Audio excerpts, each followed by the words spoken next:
In this video, we will learn how to start Google Sheet. I just open my Chrome browser. You have to first log in your Gmail account.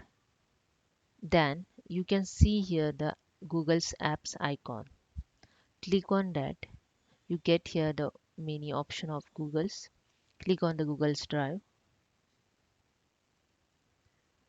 Here, this is your Google Drive. You can add here Google Sheet. Just click on the add button. If you want to add the folder, and then you create a Google Sheet, or you can create first Google Sheet. I just click on the Google Sheet option. This is a way you can create Google Sheet. Okay. Second option, just open the new tab. One second. Open the new tab. Now again click on the Google's icon. Scroll down all option. You get here the sheets. Just click on that.